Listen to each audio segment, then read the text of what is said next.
નમસ્કાર મિત્રો, નિકોલસ પરમાર ચેનલમાં તમારું સ્વાગત છે. મિત્રો, આરોનું પાણી સ્વાસ્થ્ય માટે સારું છે કે ખરાબ? શું તમે પણ સવારે ઉઠીને સૌથી પહેલા આરોનું જ પાણી પીવો છો? મિત્રો, આપણામાંથી મોટા ભાગના લોકોના ઘરમાં આજે આરો એટલે કે પ્યોરિફાયર લાગેલું છે. આપણને લાગે છે કે આપણે એકદમ શુદ્ધ અને અમૃત જેવું પાણી પી રહ્યા છીએ. પણ મિત્રો, જે આરોનું પાણી તમે રોજ પીવો છો તે ધીમે ધીમે તમારા શરીરને નબળું પાડી રહ્યું છે. આજે સોશિયલ મીડિયા પર અને ડોક્ટરો વચ્ચે એક બહુ મોટી ચર્ચા ચાલી રહી છે કે આરોનું પાણી સ્વાસ્થ્ય માટે નુકસાનકારક છે. WHO એટલે કે વર્લ્ડ હેલ્થ ઓર્ગેનાઇઝેશને પણ આ અંગે કેટલીક ચેતવણીઓ આપી છે. તો આજના વિડીયોમાં આપણે વિજ્ઞાનની નજરે સમજીશું કે ખરેખર આરોનું પાણી ઝેર સમાન છે કે પછી તે રોગોથી બચવા માટે જરૂરી છે. વિડીયોના અંતે હું તમને એ પણ જણાવીશ કે આનો સાચો ઉપાય શું છે, એટલે વિડીયો પૂરો જોજો. આરો સિસ્ટમ કામ કેવી રીતે કરે છે? How to work. સૌથી પહેલા એ સમજીએ કે આરો એટલે કે રિવર્સ ઓસ્મોસિસ ટેકનોલોજી કામ કેવી રીતે કરે છે. જ્યારે આપણા ઘરમાં આવતા પાણીમાં TDS એટલે કે ઓગાળેલા ક્ષારોનું પ્રમાણ બહુ વધારે હોય ત્યારે આરો મશીન તેના શક્તિશાળી ફિલ્ટર્સ વડે પાણીને ગાળે છે. તે પાણીમાં રહેલા હેવી મેટલ્સ જેવા કે આર્સેનિક, લેડ, સીસુ, ફ્લોરાઇડ અને નુકસાનકારક બેક્ટેરિયા કે વાયરસને સંપૂર્ણપણે બહાર ફેંકી દે છે.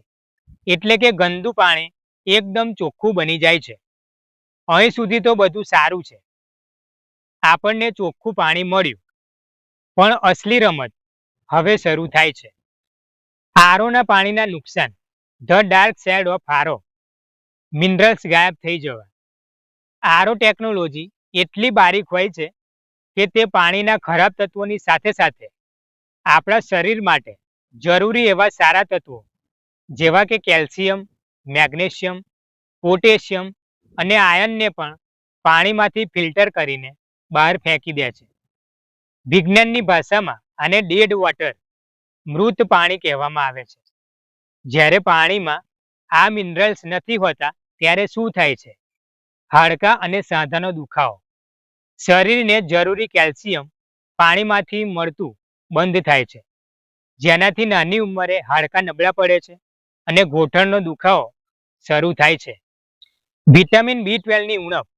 રિસર્ચમાં જાણવા મળ્યું છે કે લાંબા સમય સુધી મિનરલ વગરનું પાણી પીવાથી શરીરમાં વિટામિન B12 શોષાવાની ક્ષમતા ઘટી જાય છે અને થાક કે નબળાઈ લાગે છે. હૃદયની બીમારીઓ. પાણીમાં મેગ્નેશિયમ ન હોવાને કારણે હૃદયના ધબકારા અનિયમિત થવાનું અને બ્લડ પ્રેશર વધવાનું જોખમ રહે છે. બીજી મોટી સમસ્યા એ છે કે શુદ્ધ પાણીનો pH સ્તર 7 હોવો જોઈએ, જે ન્યુટ્રલ છે. પણ આરો પ્રોસેસ પછી પાણીનો pH ઘટીને 6 કે 6.5 થઈ જાય છે. એટલે કે પાણી એસિડિક બની જાય છે. એસિડિક પાણી પીવાથી પેટમાં એસિડિટી, ગેસ અને પાચનની સમસ્યાઓ વધી શકે છે.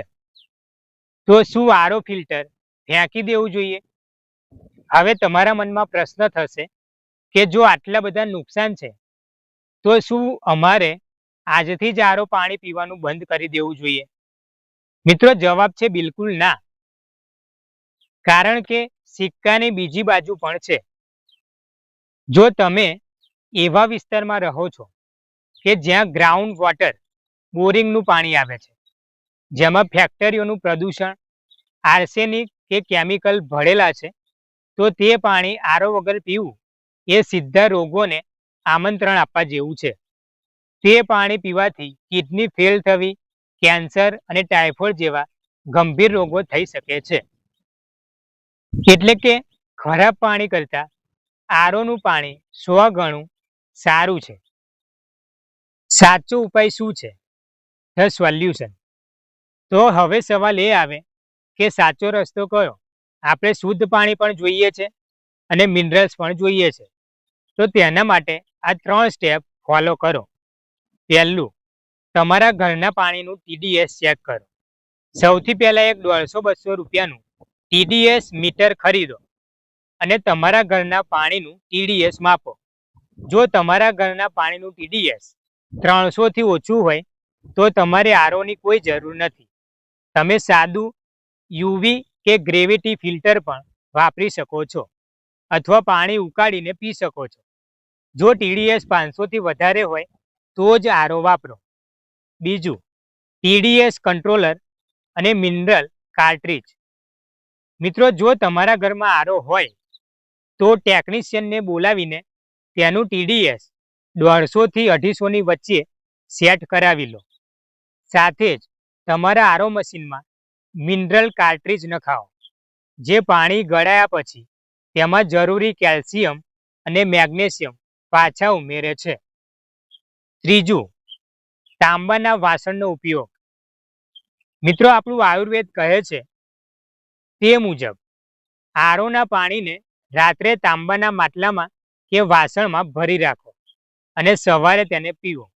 આનાથી પાણીનો pH લેવલ આલ્કલાઇન બને છે અને પાણીમાં કોપરના ગુણો ભળે છે, જે સ્વાસ્થ્ય માટે અમૃત સમાન માનવામાં આવે છે.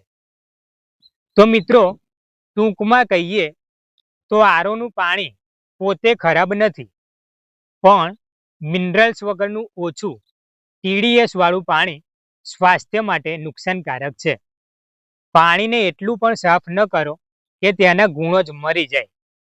તમારા ઘરમાં કઈ કંપનીનું ફિલ્ટર છે અને તમે કયું પાણી પીવો છો તે મને નીચે કોમેન્ટ બોક્સમાં જણાવશો. મિત્રો, આ માહિતી તમને ઉપયોગી લાગી હોય તો વિડીયોને લાઈક કરો, શેર કરો અને સબસ્ક્રાઈબ કરવાનું ભૂલશો નહીં. સ્વસ્થ રહો, મસ્ત રહો.